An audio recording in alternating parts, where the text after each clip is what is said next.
جہاں آپ نماز پڑھیں، قرآن اگر پڑھنے بیٹھ جائیں، اس امت کے لیے اللہ اسی جگہ کو کوہتور بنا دے۔ چنانچہ وہ بندہ اللہ سے ہم کلامی کرتا ہے۔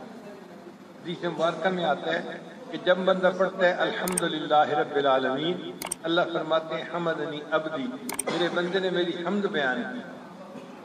پھر وہ بندہ پڑھتا ہے الرحمن الرحیم، اللہ فرماتے ہیں میرے بندے نے میری ثنا بیان کی۔ ایک آیت بندہ پڑھ رہا ہوتا ہے، اس کا جواب اللہ دے رہے ہوتے ہیں۔ تو یہ اللہ سے ہم کلامی ہے۔ جیسے ہم کسی کو ٹیلی فون کرتے ہیں تو ہم کلامی ہوتی ہے، ہم بولتے ہیں پھر وہ بولتا ہے۔ یہ قرآن مجید کا پڑھنا اللہ رب العزت کے ساتھ ہم کلامی کا ذریعہ ہے۔ اس لیے صحابہ کرام کو قرآن مجید پڑھنے کے ساتھ عشق تھا، شوق سے پڑھتے تھے۔ تہجد کے وقت اگر کوئی مدینہ طیبہ کی گلیوں میں چلتا تو ہر گھر سے تہجد میں قرآن پڑھنے کی آواز اس طرح آتی تھی جیسے شہد کے مکھیوں کے بھن بھنانے کی آواز ہوتی ہے۔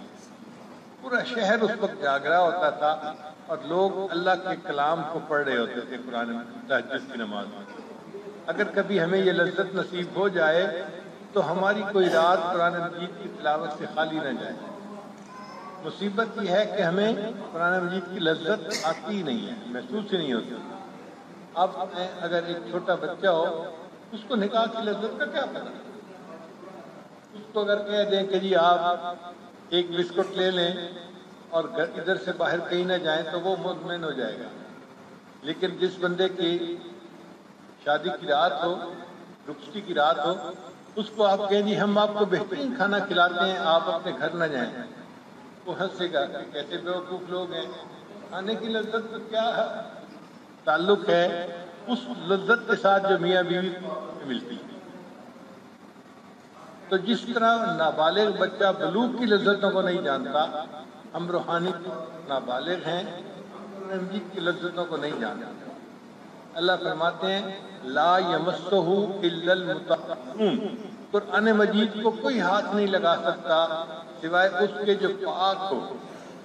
تو مفسرین نے معنی کی ہیں، ایک تو یہ کہ ظاہری طور پر بھی جب تک باوضو نہ ہو بندہ قرآن مجید کو ہاتھ نہیں لگا سکتا، اور دوسرا یہ کہ جب تک اس کا دل پاک نہیں ہوگا وہ قرآن مجید کے معارف تک نہیں پہنچ سکتا۔ تو قرآن مجید کے معارف تک پہنچنے کے لیے دل کا پاک ہونا ضروری ہے۔ اس لیے قرآن مجید سے جو محبت کرتے ہیں پھر ان کو قرآن مجید پڑھنے کا ایسا مزہ آتا ہے کہ دل چاہتا ہے پڑھتے رہیں پڑھتے رہیں پڑھتے رہیں۔ ایک صحابی تھے، چھوٹا سا گھر تھا، تہجد میں قرآن پڑھ رہے تھے۔ اب طبیعت مچلتی تھی کہ قرآن مجید جہر سے اونچا پڑھے، لیکن جب اونچا پڑھتے تو قریب گھوڑا بندھا ہوا تھا، وہ گھوڑا بھدکنے لگتا۔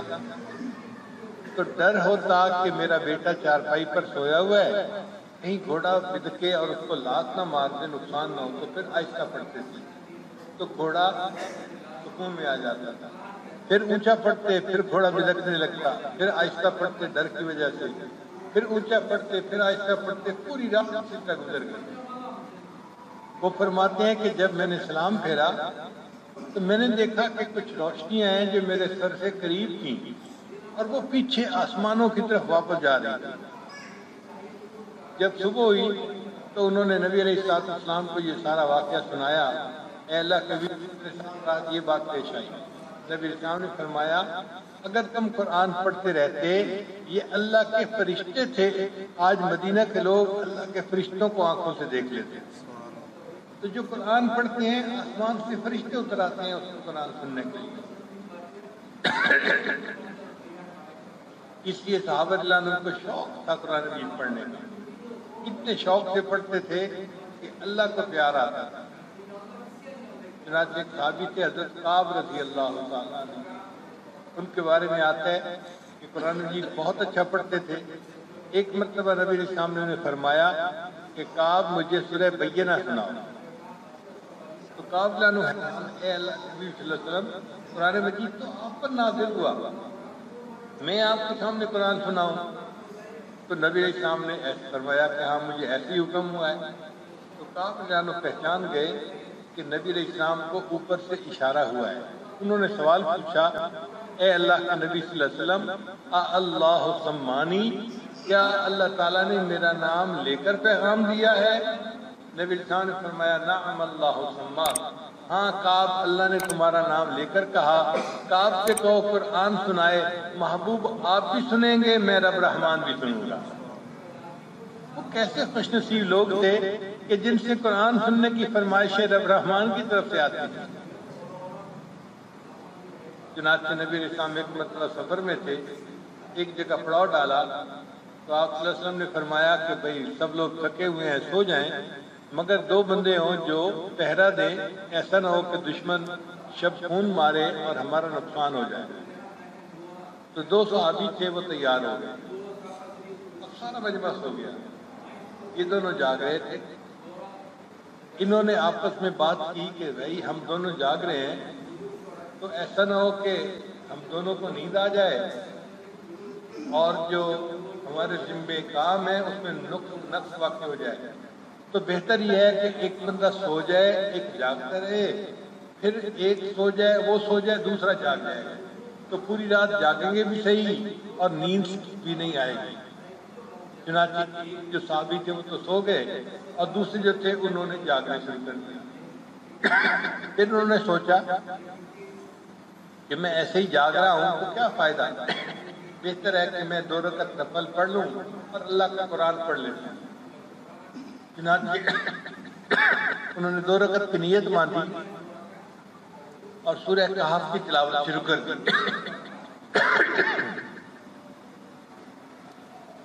اب وہ سورہ کہف پڑھ رہے تھے، اللہ کی شان دیکھیں کہ دشمن قریب تھا، وہ آیا اور انہوں نے چاہا کہ ہم ان کے اوپر حملہ کریں اور سوئے ہوئے کو ہم قتل کر دیں،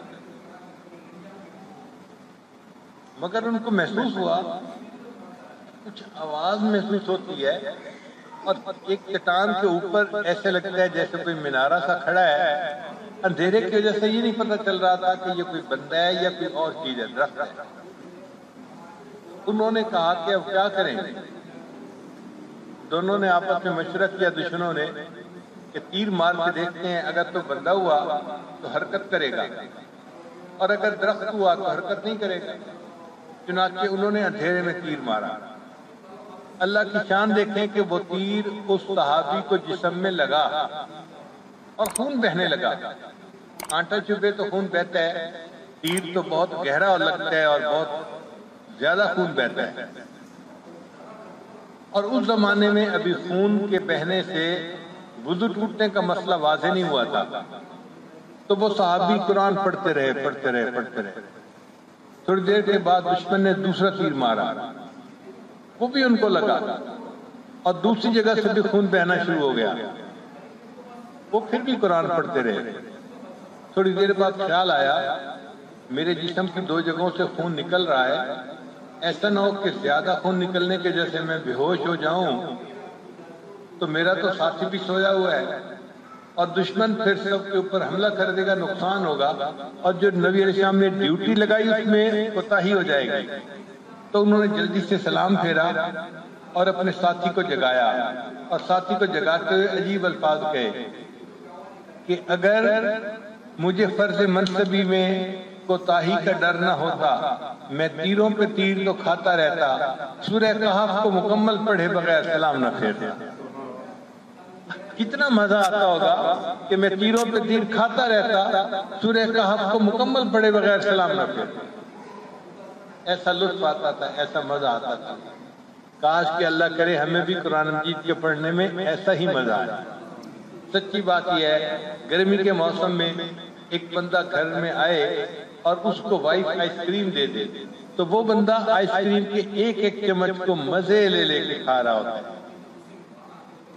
آئس کریم تو ویسے بھی اچھی لگتی ہے، لیکن گرمی کے موسم میں اگر دھوپ سے انسان آئے اور پھر آئس کریم ملے تو پھر مزہ کچھ اور ہی ہوتا ہے۔ تو جس طرح گرمی کے موسم میں آئس کریم کھانے کا مزہ ہوتا ہے، اللہ والے جب اللہ کا قرآن پڑھتے ہیں تو ہر آیت کے پڑھنے پہ ان کو ایسے ہی مزہ آ رہا ہوتا ہے، ہر آیت پہ مزہ آ رہا ہوتا ہے، ہر آیت پہ۔ اس لیے کئی مرتبہ پوری رات ایک آیت کو پڑھا کرتے تھے، ام المومنین سیدہ صدیقہ رضی اللہ تعالیٰ عنہ پوری رات یہ آیت پڑھتی رہیں وَبَدَا لَهُم مِّنَ اللَّهِ مَا لَمْ يَكُونُوا يَحْتَسِبُونَ۔ ایک مرتبہ نبی علیہ السلام پوری رات یہ آیت پڑھتے رہے ان تعذبہم فإنہم عبادک، اس آیت کو بار بار ریپیٹ کرتے رہے تو مزہ آتا تھا۔ جیسے آج بچے چنگم کھاتے ہیں نا تو ایک ہی چیز کو چباتے رہتے ہیں اور ان کو مزہ آ رہا ہوتا ہے، پوچھتے بھی ہیں بھئی اتنے گھنٹے ہو گئے تمہارا منہ ہل رہا ہے، تو جی کیا کرے مزہ آ رہا ہے۔ ایسے ہی ان کو قرآن مجید کی ہر آیت کے پڑھنے کا مزہ آ رہا ہوتا تھا اور وہ اس کو انجوائے کر رہے ہوتے تھے۔ امام اعظم ابو حنیفہ رحمۃ اللہ کے بارے میں آتا ہے کہ عشاء کے وضو سے وہ فجر کی نماز پڑھا کرتے تھے، پوری رات اللہ کا قرآن تہجد میں پڑھا کرتے تھے۔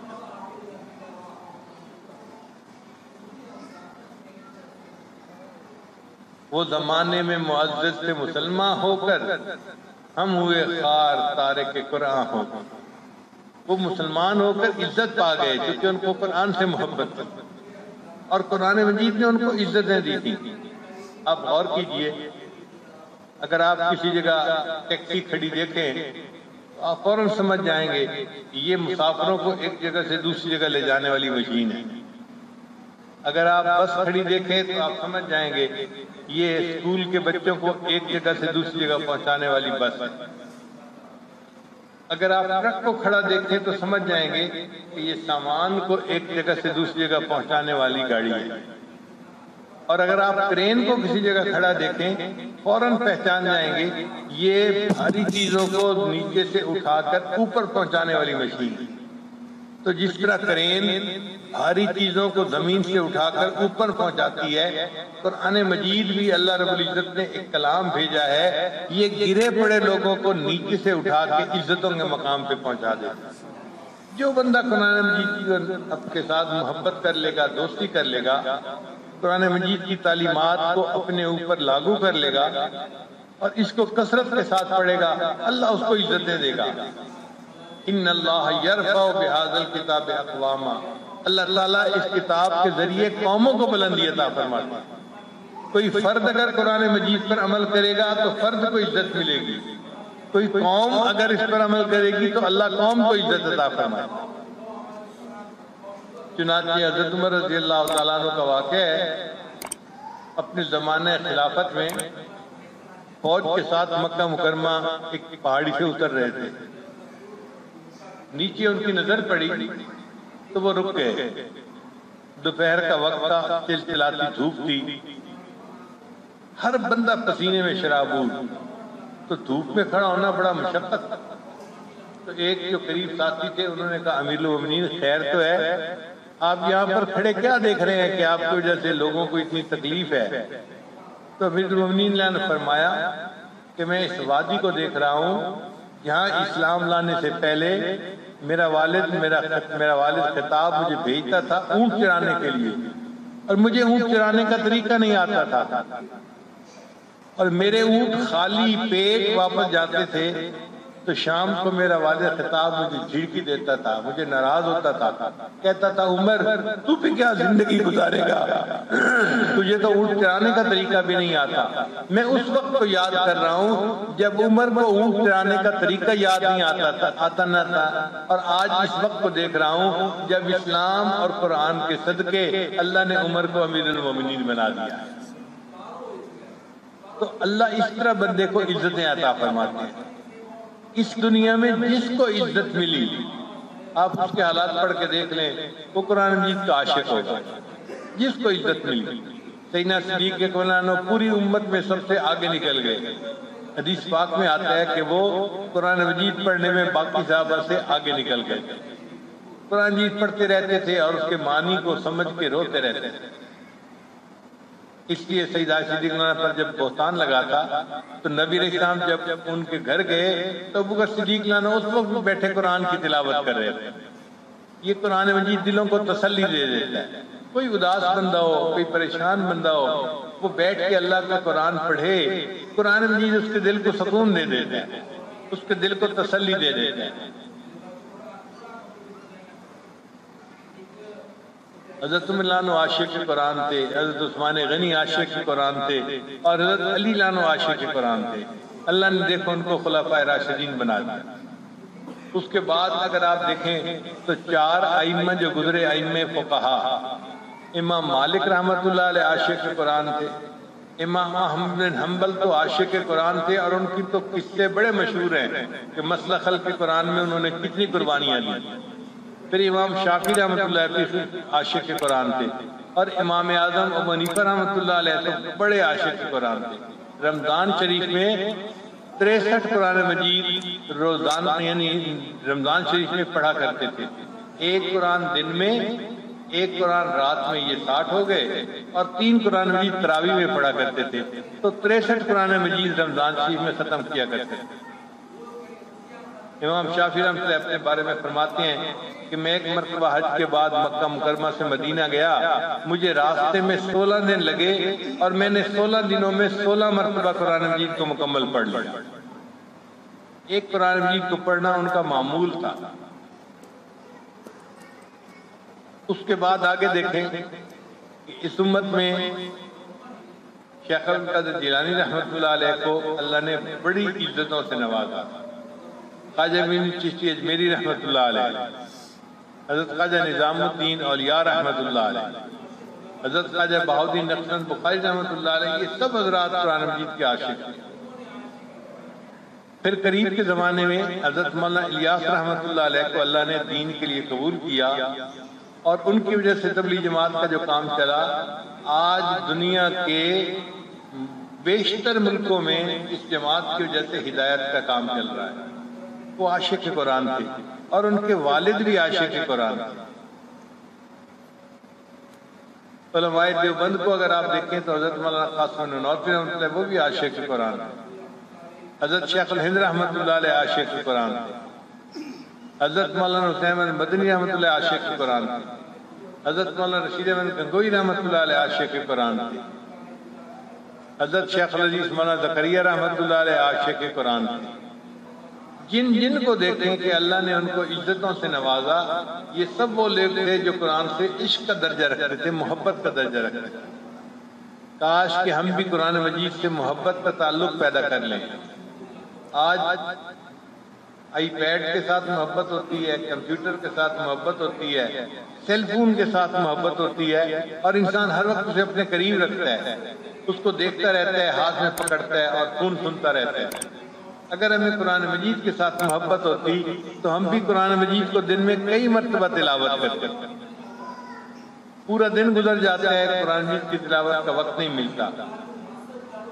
آپ غور کیجئے، کئی لوگ ایسے بھی ہیں کہ جو ہر روز اخبار پڑھتے ہیں، اخبار پڑھے بغیر ان کا دن نہیں گزرتا۔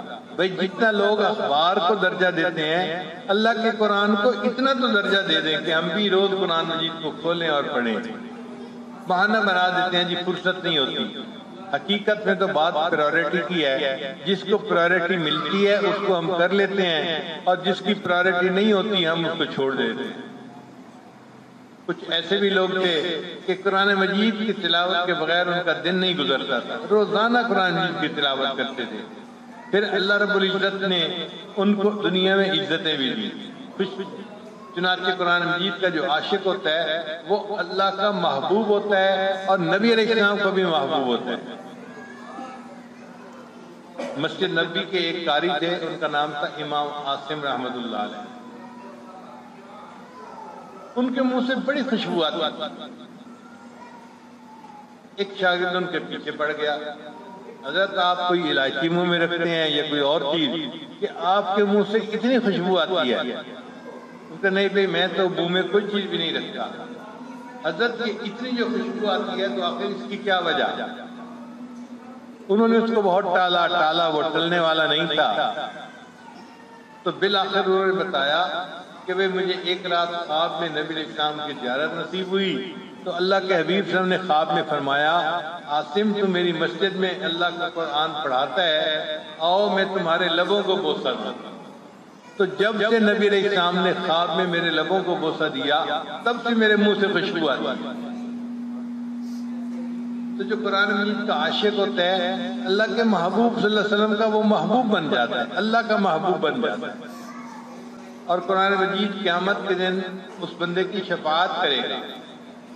حدیث مبارکہ میں ہے کہ قرآن مجید کہے گا یا اللہ یہ بندہ دنیا میں مجھ سے محبت کرتا تھا، مجھے پڑھتا تھا، اب اگر اس کو آپ چاہے تو جنت عطا فرما دیں، اور اگر اس کو آپ نے جہنم میں بھیجنا ہے تو مجھے اپنے کلام میں سے نکال دیں۔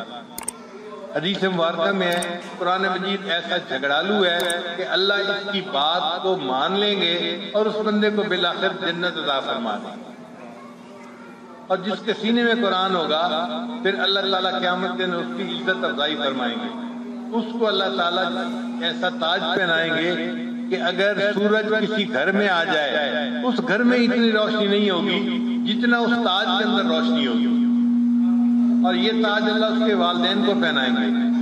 تو جب والدین کے تاج کی روشنی اتنی ہے تو خود حافظ قرآن کے تاج کی روشنی کتنی ہوگی۔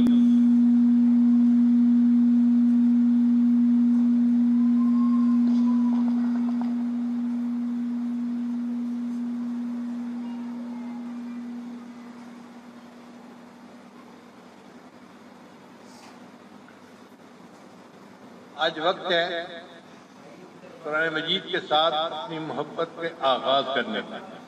ہم ارادہ کر لیں کہ آج کے بعد ہم نے قرآن مجید کی تلاوت روزانہ کرنی ہے اور اس کو پڑھنا ہے۔ اگر تو مختلف اوقات میں جو مسنون صورتیں ہیں وہ پڑھیں، جیسے فجر کے بعد سورہ یاسین پڑھنا، مغرب کے بعد سورہ واقعہ پڑھنا، عشاء کے بعد سورہ ملک پڑھنا، تو یہ تو اور بھی زیادہ اچھا ہے۔ اور اگر ایسا نہ ہو تو جب وقت ملے جتنا ملے آپ پڑھیں، حتیٰ کہ اگر ایک صفحہ بھی آپ پڑھ سکتے ہیں ولو آیا، ایک فقرہ بھی پڑھ سکتے ہیں تو وہی پڑھ لیں، ایک فقرے کا پڑھنا بھی ہمارے لیے فائدے کا سبب ہو جائے گا۔ تو اللہ تعالیٰ خیر فرماتے ہیں ہمیں قرآن مجید کے ساتھ ایک سچی محبت کا آغاز کرنا چاہیے۔ یہ اللہ کا کلام ہے۔ آپ سوچئے اس قرآن مجید کو پڑھنے سے اللہ کتنے خوش ہوتے ہوں گے کہ میرا بندہ بیٹھا ہوا میرا قرآن پڑھ رہا ہے۔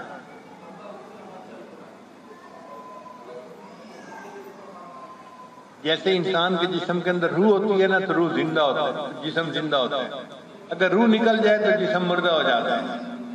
اسی طرح قرآن مجید ایک معاشرے کی روح ہے، ایک قوم کی روح ہے۔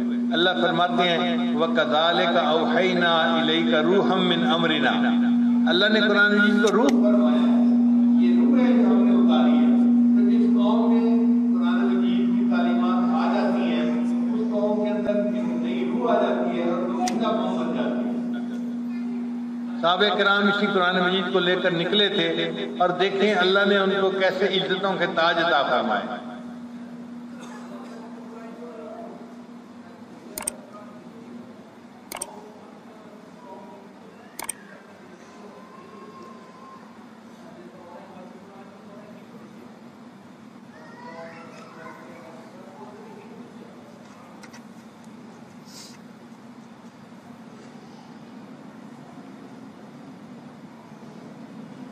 صحابہ کرام کے پاس کوئی خاص ایسی الگ چیز نہیں تھی، کوئی ہتھیار نہیں تھے، کوئی اوزار نہیں تھے، ان کے پاس اللہ کا قرآن تھا۔ وہ قرآن مجید کو سینوں سے لگا کر نکلے اور پھر اللہ نے ان کو پوری دنیا کا فاتح بنا دیا۔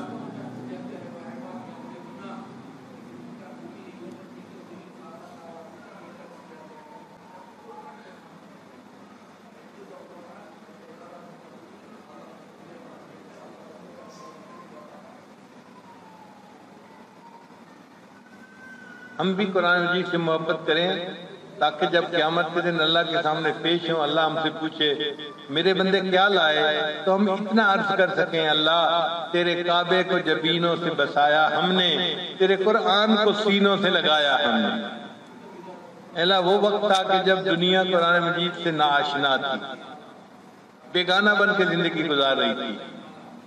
مدرسے میں جا کے قرآن حفظ کرنا، قرآن کی تعلیم پانا ایک عیب سمجھا جاتا تھا، اللہ اس دور میں ہم نے قرآن مجید کو سینوں سے لگایا اور ہم مدرسے میں سارا دن قرآن پڑھتے تھے، حدیث پڑھتے تھے اور اس کی تعلیمات پر عمل کرنے کی کوشش میں لگے رہتے تھے۔ تو دیکھیے اللہ تعالیٰ اس قرآن مجید کی برکت سے قیامت کے دن ہمیں کامیاب فرما دے۔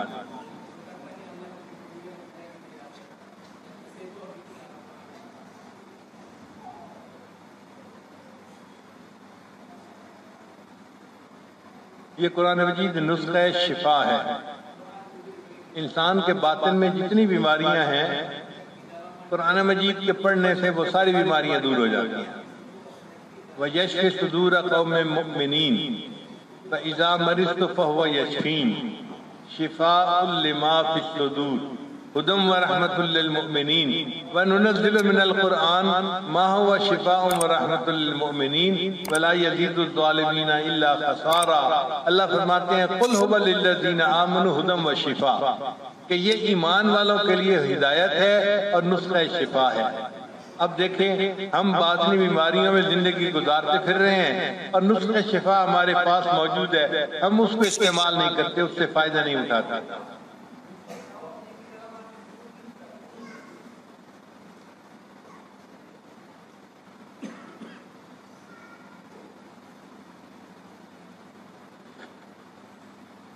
دیکھیں کفر نے آج اتنی محنت کی کہ انہوں نے اپنے موبائل فون کو، کمپیوٹر کو، آئی پیڈ کو دنیا کے کونے کونے میں پہنچا دیا، ہر کچے اور پکے مکان میں پہنچا دیا۔ گدھے ریڈی پر ایک بندہ بیٹھا ہوتا ہے اور وہ موبائل ہاتھ میں لے کے پھر رہا ہوتا ہے۔ اگر انہوں نے اپنی جھوٹی چیزوں کو اتنا پھیلا دیا تو اللہ قیامت کے دن ہم سے بھی تو پوچھیں گے نا کہ میرے بندو تمہارے پاس تو سونا تھا، تمہارے پاس تو حقیقت تھی، سچائی تھی، میرا کلام تھا، تم نے میرے قرآن کو کہاں تک پہنچایا؟ اللہ اکبر کبیرہ۔ ایک جذبہ چاہیے، ایک محبت چاہیے جو قرآن مجید کے ساتھ ہو، اور یہ ذہن میں رکھنا کہ قرآن مجید سے محبت اللہ سے محبت کی دلیل ہے۔ حضرت عثمان غنی اللہ عنہ فرمایا کرتے تھے لو طہرت قلوبکم ما شبعتم من کلام ربکم، اگر تمہارے دل پاک ہوتے تو قرآن مجید کے پڑھنے سے کبھی تمہارا دل نہ بھرتا، دل چاہتا اور پڑھوں۔ جیسے بچہ گیم کھیل رہا ہوتا ہے نا تو ماں باپ اس کو اٹھانے کی کوشش کرتے ہیں، امی ابھی آتا ہوں، امی ابھی آتا ہوں، آتا نہیں ہے، بیٹھا رہتا ہے، گھنٹوں بیٹھا رہتا ہے۔ ایسی محبت ہمیں قرآن مجید کے ساتھ ہو جائے کہ بیوی کہے کہ آ کے کھانا کھا لیں، ہم اس کو جواب دیں ابھی آتا ہوں اور پھر قرآن پڑھ رہے ہوں۔ پھر وہ کہے جی کہ دیر ہو گئی آ جائیں، ہم کہیں ابھی آتا ہوں اور بیٹھے قرآن پڑھ رہے ہیں۔ قرآن کی محبت ہمیں اپنے اندر مشغول کر لے اور ہمیں وہ نعمت مل جائے، وہ نور مل جائے جو قرآن مجید کے پڑھنے سے بندے کو ملتا ہے۔ دل منور ہوتا ہے اور گناہ دھل جاتے ہیں اور گناہوں کی ظلمت ختم ہو جاتی ہے۔ اس لیے اللہ تعالیٰ فرماتے ہیں فَذَكِّرْ بِالْقُرْآنِ مَن يَخَافُ وَعِيدِ، کہ جو میرے وعدے سے ڈرنے والا ہے ان کو آپ قرآن مجید پڑھ کے ڈرائیں۔ قرآن مجید دلوں پر اثر کرتا ہے۔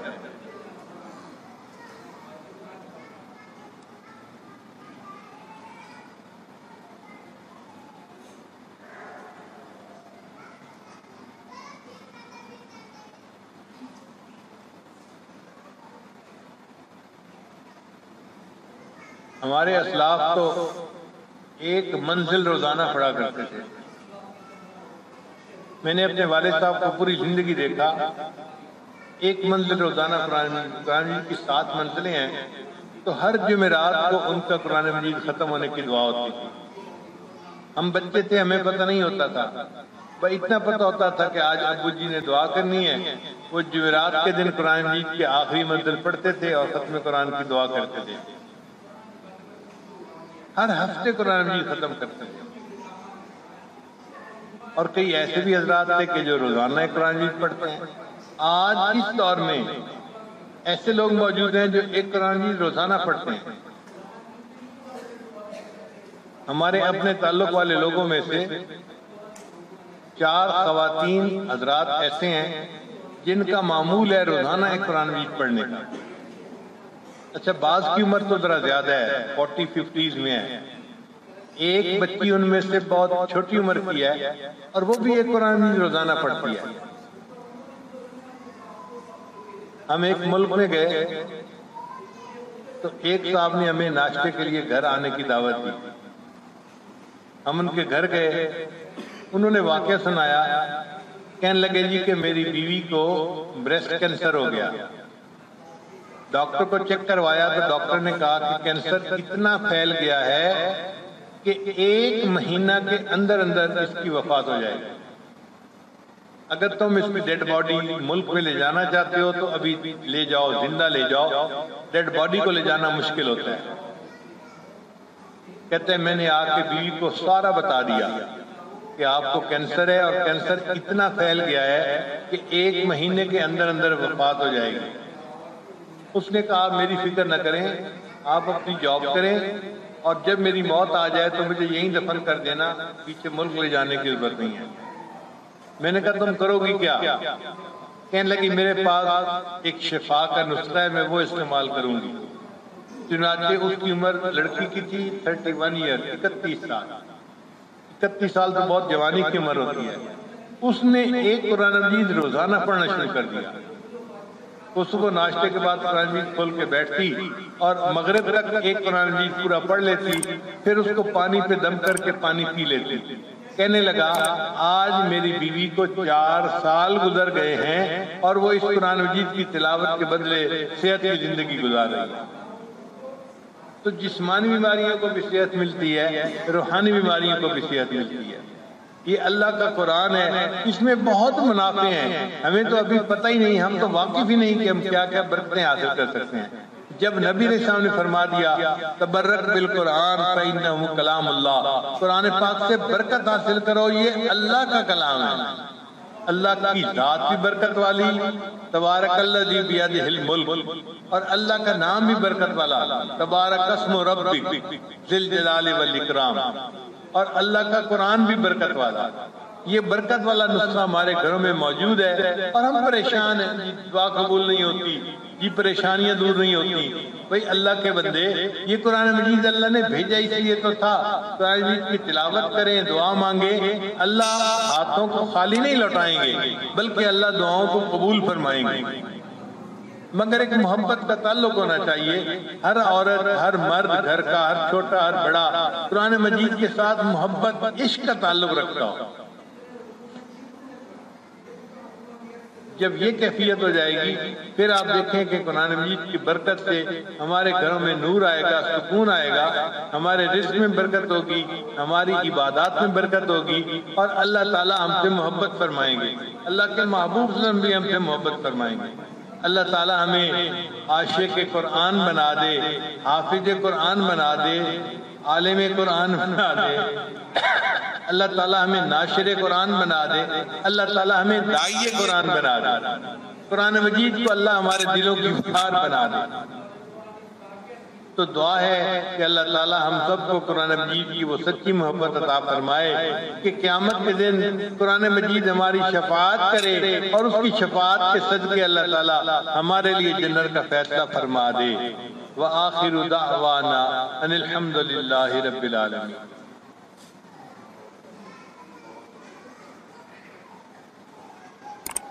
دعا سے پہلے توبہ کے کلمات پڑھ لیجئے،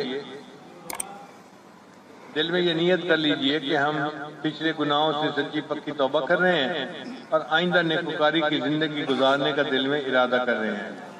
جیسی نیت ہوتی ہے ویسی مراد مل جاتی ہے۔ پڑھیے بسم اللہ الرحمن الرحیم، لا الہ الا اللہ محمد الرسول اللہ، آمنت باللہ وملائکتہ وکتبہ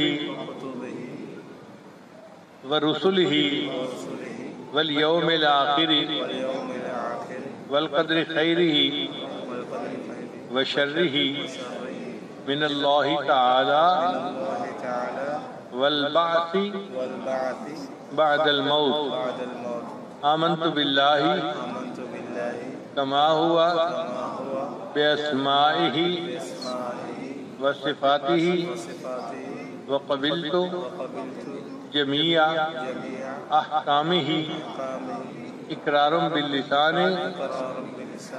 و تصدیق بالقلب اشہد ان لا الہ الا اللہ و اشہد ان محمدا عبدہ و رسولہ استغفر اللہ ربی من کل ذنب و اتوب الیہ برحمتک یا ارحم الراحمین۔ ان کلمات کو پڑھنے سے ہم تو بتائے ہو چکے ہیں، چند معمولات ہیں ان کو باقاعدگی سے کریں گے تو اللہ تعالیٰ دل کو منور کریں گے۔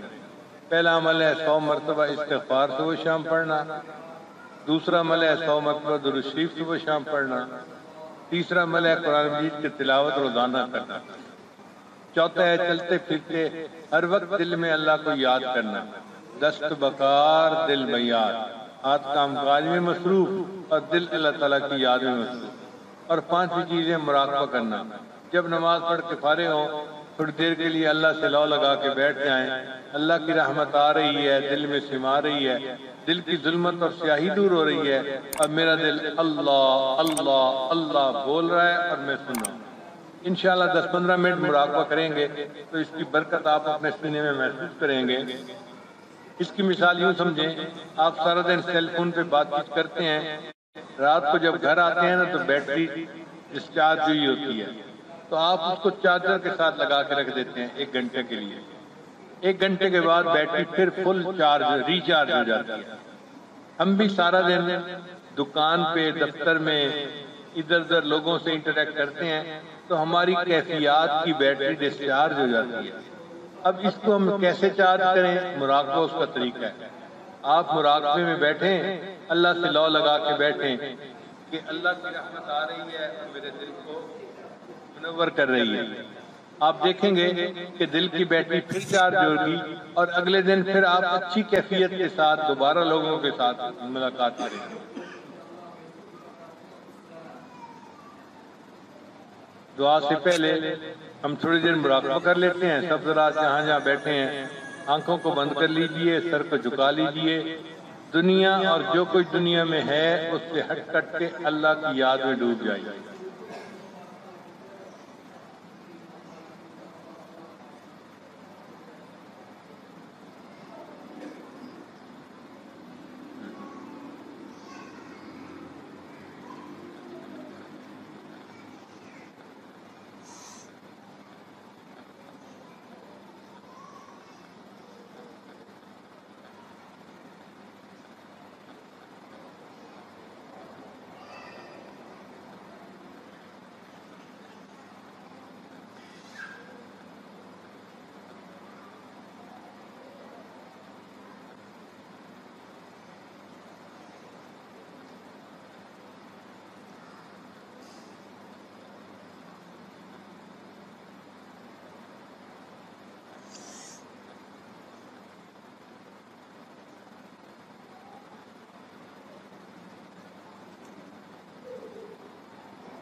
لا الہ الا اللہ محمد رسول اللہ.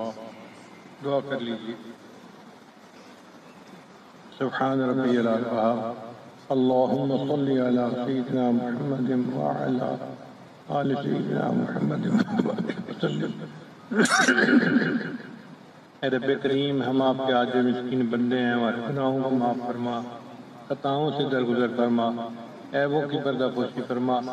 اللہ ہماری نگاہوں کو پاک فرما، دلوں کو صاف فرما، سینوں کو اپنی محبت سے لبریز فرما، اپنے عشق کی آتش ہمارے سینوں میں پیدا فرما. ہمارے انگ انگ سے اپنے ذکر کو جاری فرما، روئے روئے سے اپنے ذکر کو جاری فرما، ہڈی ہڈی بوٹی بوٹی میں اپنی محبت پیدا فرما. پروردگار عالم، ہماری باطنی بیماریوں کو دور فرما، جسمانی بیماریوں کو دور فرما. اے اللہ، ہمارے اٹکے کاموں کا ہونا آسان فرما، الجھے کاموں کو اپنی رحمت سے سلجھا، ہماری ان دعاؤں کو اپنی رحمت سے قبول فرما. اے اللہ، ہمیں قرآن مجید کی سچی محبت نصیب فرما، اس کو پڑھنے، اس کو سمجھنے کی توفیق عطا فرما، اس کی تعلیمات کے مطابق پوری زندگی گزارنے کی توفیق عطا فرما. میرے مولا، رحمت کا معاملہ فرما. اے اللہ، جو مانگا وہ بھی عطا فرما، جو مانگنا چاہیے تھا نہیں مانگ سکے وہ بھی عطا فرما. ربنا تقبل منا انک انت السمیع العلیم تب علینا انک انت التواب الرحیم. صلی اللہ تعالی علی حبیبی سیدنا محمد وآلہ واصحابہ اجمعین برحمتک یا ارحم الراحمین.